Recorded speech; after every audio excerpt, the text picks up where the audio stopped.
Asia cup rising স্টার্সে হংকংয়ের পর আফগানিস্তানকে হারিয়ে সেমিফাইনালের পথে এক ধাপ এগিয়ে গেল বাংলাদেশি দল। ইমার্জিং এশিয়া কাপ নাম বদলে এবার হয়ে গেছে এশিয়া কাপ রাইজিং স্টার্স। টি-20 সংস্করণের এই টুর্নামেন্টে আফগানিস্তানের বিপক্ষে আজ দ্বিতীয় ম্যাচেও দাপুটে জয় পেয়েছে বাংলাদেশ। সোমবার কাতারে দোহায় আফগানিস্তান এই দলকে আজ ৩৯ বল হাতে রেখে ৮ উইকেটে হারিয়েছে আকবর আলীর দল। এদিন টসে হেরে ব্যাটিংয়ে নেমে রিপন মণ্ডল, রাকিবুল হাসানদের দুর্দান্ত বোলিংয়ে 18.4 ওভারে ৭৮ রানে অল আউট হয়ে যায় আফগানরা। রান তাড়া করতে নেমে 13.3 ওভারে 2 উইকেট হারিয়ে লক্ষ্যে পৌঁছে যায় বাংলাদেশ।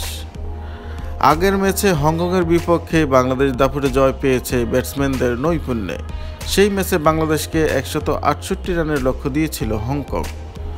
ওপেনার হাবিবুর রহমানের 35 বলে রেকর্ড গড়া সেঞ্চুরিতে 9 ওভার ও 8 উইকেট হাতে রেখেই জয় পায় বাংলাদেশ। 13 বলে দ্বিতীয় সর্বোচ্চ অপরাজিত 41 রান করেছিলেন অধিনায়ক আকবর। টানা দুই এই জয়ে 4 পয়েন্ট নিয়ে এই গ্রুপের শীর্ষে আছে বাংলাদেশ। সমান ম্যাচে 2 পয়েন্ট করে নিয়ে দ্বিতীয় স্থানে শ্রীলঙ্কা ও তৃতীয় স্থানে আফগানিস্তান। 3টি করে ম্যাচ শেষে 3 দলেরই পয়েন্ট সমান 4 হয়ে যেতে পারে, কিন্তু প্রথম 2 ম্যাচের পর নেট রান রেটে বেশ এগিয়ে থাকায় বাংলাদেশের সম্ভাবনাই বেশি।